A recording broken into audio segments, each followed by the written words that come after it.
चौथा प्रश्न ले रहे हैं कि क्या आप एक ऐसा त्रिभुज बना सकते हो जिसमें केवल एक ही सममित रेखा हो, और बी कह रहे हैं केवल दो ही सममित रेखा हो, सी कह रहे हैं केवल तीन ही सममित रेखाएं हो, और डी में कह रहे हैं कोई सममित रेखा ही ना हो, और प्रत्येक में आकृति की रूपरेखा या खाका बनाइए। ठीक है, तो इसका शुरू करते हैं, ए से शुरू करते हैं। अभी देखिए, त्रिभुज पहले अच्छी तरह समझ लीजिए। त्रिभुज जो होते हैं या तो हम भुजाओं के आधार पर बांटते हैं या त्रिभुजों को कोण के आधार पर बांटते हैं। तो अगर देखेंगे तो समबाहु त्रिभुज जो होते हैं, समबाहु जिसकी तीनों भुजाएं बराबर हों, तो यहां पर अगर हमने देखा था समबाहु त्रिभुज क्या होते हैं, सभी भुजाएं बराबर हो तो वो तीन प्रकार से काटेंगे तो वो तीन बन जाएंगे। तो यानी कि इसमें कितने निकल आएंगे, तीन निकलते हैं। एक बार पहले समझ लेते हैं जिससे काम करने में आसान। देखिए, ये यहाँ से मोड़, इसका मोड़ सकते हैं हम, यहाँ से मोड़ सकते हैं, यहाँ से मोड़ सकते हैं। ठीक है, तो ये तीनों के तीनों जहां एक जगह मिले, ये कटान बिंदु एक बन रहा है, ये नहीं। ठीक है, ये मोड़ने पर तो इसमें कितनी, तीन रेखाएं बनती। और समद्विबाहु त्रिभुज को अभी अब हम लोगों ने पढ़ा है कि इसमें केवल एक ही रेखा होती है, सममित रेखा, जो यहां से गुजरती है। और तीसरा पढ़ा है विषम बाहु त्रिभुज, जैसे मान लीजिए ये ही है। ठीक है, इसको कहीं से भी काट, कहीं से भी अगर मोड़ेंगे ये पूरा पूरा नहीं ढकता। ठीक है, तो या तो हमको एक मिल रही है, और या तो तीन मिल रही है, और दो, या तो एक भी नहीं मिल रही। इसको कहीं से भी काटोगे तो एक भी नहीं मिलती, इसमें एक भी नहीं मिलेगी। ये बात समझ में आई। अब इसी को लेकर इस पर रखते हैं हम, तो ये मिटाते हैं, इसको शुरू करते हैं। तो ये कह रहे हैं, पहला प्रश्न ही कह रहे हैं जैसे कि ये केवल एक ही सममित रेखा हो, क्या बना सकते हो? हाँ, बना सकते हैं। कैसे? तो इसका जवाब क्या होगा, ये देखिए जी, ये बन गया हमारा समद्विबाहु त्रिभुज। और यहां से अगर हम ये सममित रेखा खींचे तो ये सममित रेखा बन गई, और इसका नाम भी डाल दो हमारा ए सममित रेखा। ठीक है, और खाका बना दिया, और लिख भी दो थोड़ा सा। केवल एक ही सममित रेखा हो तो हाँ बना सकते हैं, तो लिखेंगे हाँ। कैसा त्रिभुज है ये? समद्विबाहु त्रिभुज। समद्विबाहु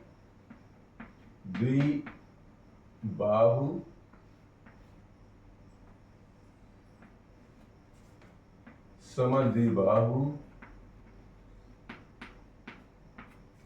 त्रिभुज में केवल एक ही सममित रेखा होती है। समद्विबाहु त्रिभुज में केवल एक ही सममित रेखा होती है, एक ही सममित रेखा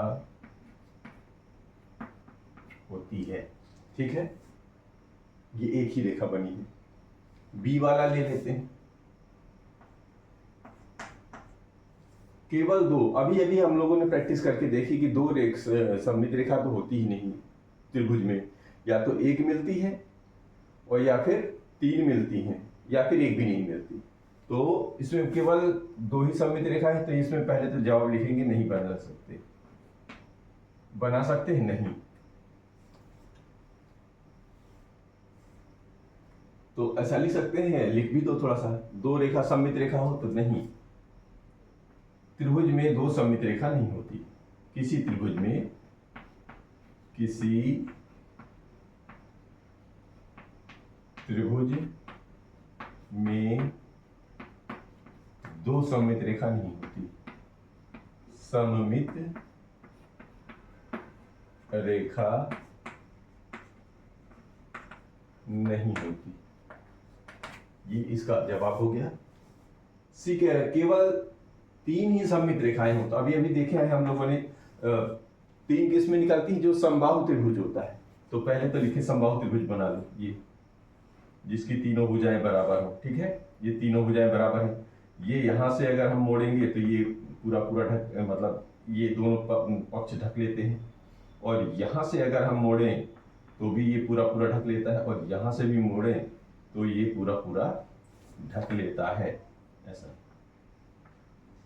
ये कितने हो जाएंगे, 1 2, ये एरो लगा देते हैं जिससे पता चले यहाँ से कट रहा है।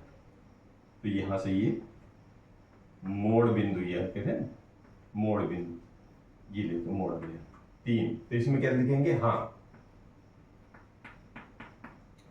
अब क्या लिखेंगे, केवल 3 ही सममित रेखा है तो क्या लिखेंगे, समबाहु त्रिभुज में, समबाहु त्रिभुज में, समबाहु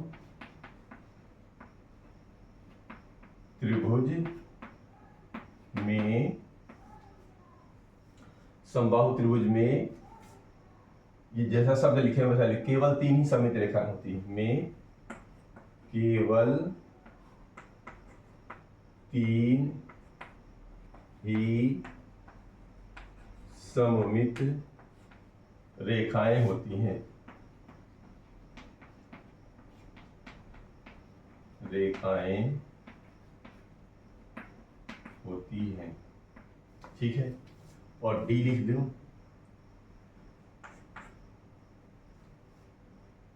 कोई सममित रेखा ना हो, तो बिल्कुल होता है ये विषमबाहु त्रिभुज में कोई सममित रेखा नहीं होती, तो इसको लिखेंगे, ये देखो त्रिभुज ही है, ये कैसा है, विषमबाहु, इसमें कोई, इसमें बेहतर लिखेंगे हाँ, और इसमें सममित रेखा कोई बनेगी नहीं क्योंकि सब इधर उधर होते हैं, मतलब ढकते नहीं, एक दूसरे मोड़ने पर कोई भी पूरा पूरा ढका नहीं जा सकता है। तो लिखेंगे कि विषमबाहु त्रिभुज में, हाँ यहाँ पर लिखेंगे, अब नाम भी लिख दो, कौन सा है, विषमबाहु त्रिभुज, विषमबाहु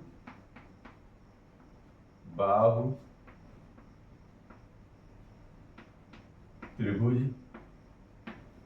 में कोई सममित रेखा नहीं होती, में कोई सममित रेखा नहीं होती, ये तो ये रहा चौथा। 5वां प्रश्न ले रहे हैं कि एक वर्गांकित पेपर पर निम्न की रूपरेखा बनाइए।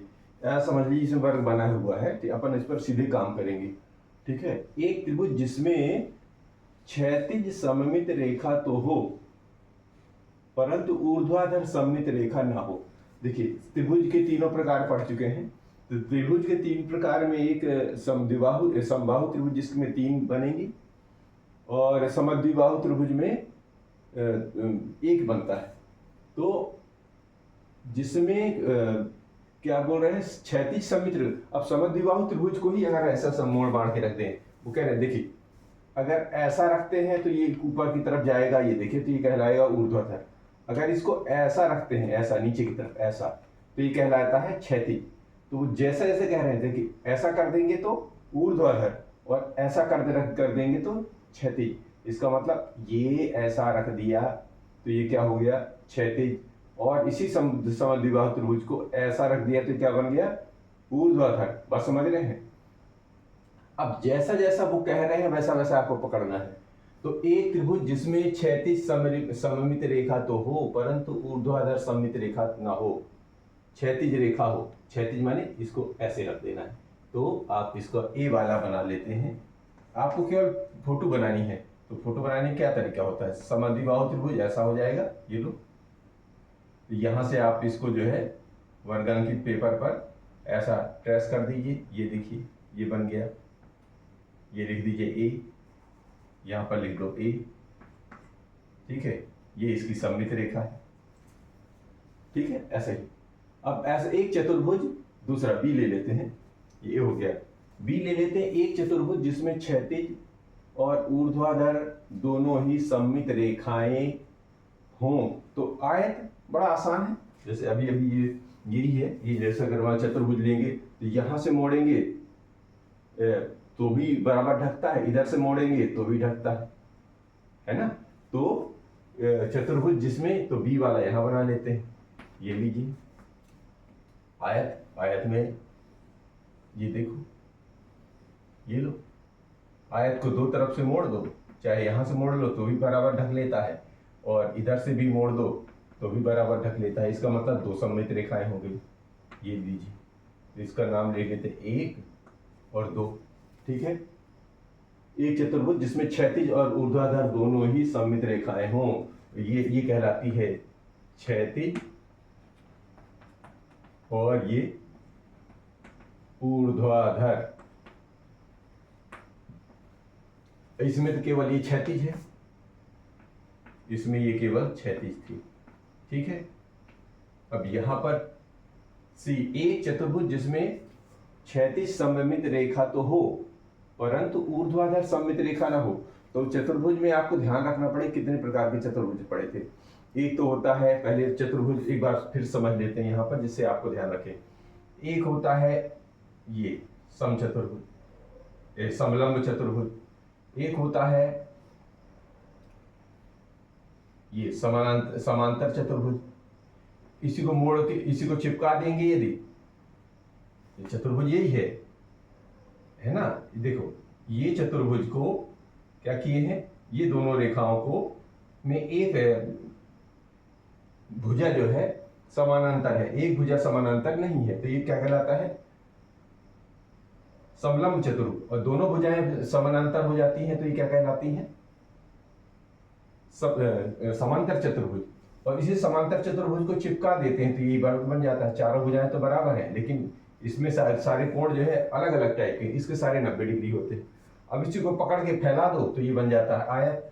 ये देखिए, है ना, ये लंबाइयां आमने सामने तो समानांतर हैं, ये भी समानांतर है, परंतु क्या है, इनकी लंबाइयां ये सम्मुख भुजाएं भर बराबर है, यानी दो अलग अलग प्रकार की भुजाएं बन जाएंगी। अब एक और ले लेते हैं। अब इसी जो ये जो वर्ग था, इसको थोड़ा सा चिपका दो मतलब इसकी कोण बदल जाए, बस ये ऐसा, बाकी भुजाएं नहीं बदले, तो ये क्या कहलाता है, समचतुर्भुज, है ना। ये जो है इसमें दो जो है कम वाले कोण हो जाएंगे, यानी न्यून कोण, दो अधिक कोण हो जाएंगे इसी को चिपका देने से। और अगर इसी जो समचतुर्भुज को अगर आप अच्छे से नीचे की तरफ खींच दो तो ये क्या हो जाता है, ये ऐसा ये पतंग बन जाता है। मतलब इसी को एक भुजा खींच दो, एक भुजा खींच देने से क्या लंबी हो जाएगी, ये लंबी हो जाती है, तो ये कैसा दिखता है, पतंग की तरह। तो अब इस ध्यान रखना है कहां पर, सी, एक चतुर्भुज जिसमें क्षैतिज सममित रेखा तो हो परंतु ऊर्ध्वाधर ना हो। अब देखिए, इन्हीं में से बनाना है।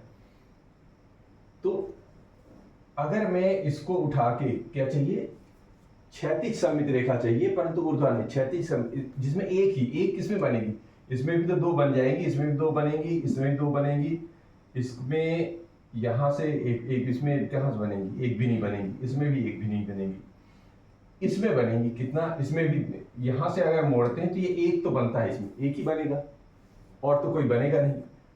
अब एक जिसमें क्षैतिज सममित, अब एक तो बन रहा, मान लो ये एक, तो ये उधर ऐसा रख रहे हैं तो ऊर्ध्वाधर, अगर इसी को ऐसा घुमा दे, मतलब इस वाले को ऐसा कर दें, समझ लो इसको ऐसा कर दिया हम लोगों ने, ऐसा रख दो, ठीक है ना, ये थोड़ा सा बड़ा सा है, ऐसा रख दो।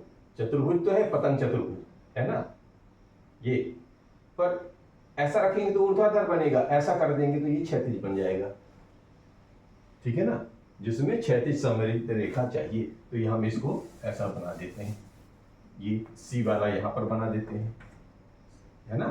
तो सी के लिए क्या करेंगे, ये ट्रेस रेखा का बीच वाला ही हिस्सा है, एक यहाँ से बना दो और ये थोड़ा सा लंबा कर दो,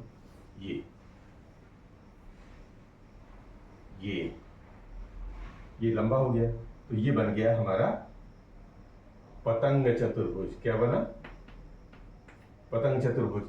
चतुर्भुज बन गया, सममित रेखा भी हो गई, और कैसी हो गई, ये क्षैतिज, कैसी हो गई, क्षैतिज रेखा बन गई। अब डी कह रहे हैं कि एक षटभुज जिसमें केवल एक ही सममित रेखा है। तो जी यहां पर डी बना लेते हैं, थोड़ा छोटा छोटा बनाए तो ये जाएगा। सी को थोड़ा सा एक बार फिर से बना देते हैं, ये जो है बीच की मोड़ रेखा थी और इसको ऐसा बना लेते हैं। ये देखिए, थोड़ा सा लंबा कर दो और ये लीजिए, ये हो गया हमारा सी। चतुर्भुज भी बन गया, कौन सा, पतंग चतुर्भुज बन गया, और ये क्षैतिज रेखा भी बन गई, क्षैतिज सममित रेखा। ठीक है, अब एक षटभुज, षटभुज देखिए या तो समषटभुज होगा और या षटभुज होगा।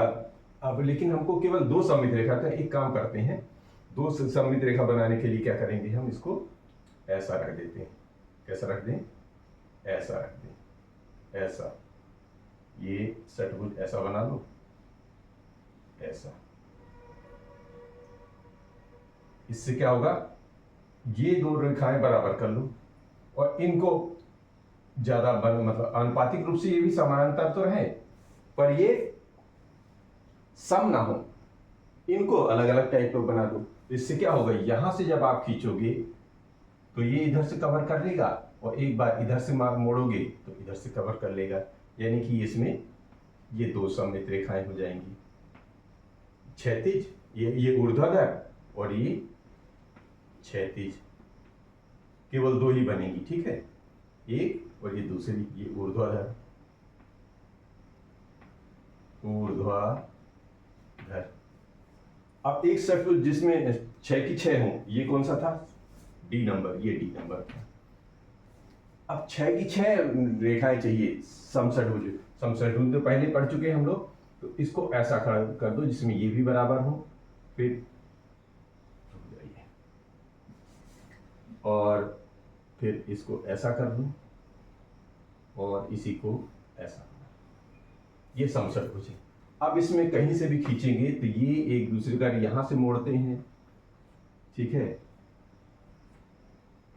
तो ये पहली बनेगी, यहां से भी मोड़ेंगे तो ये भी बराबर बराबर ढक लेता है, तो यहां से दूसरी निकल आएगी।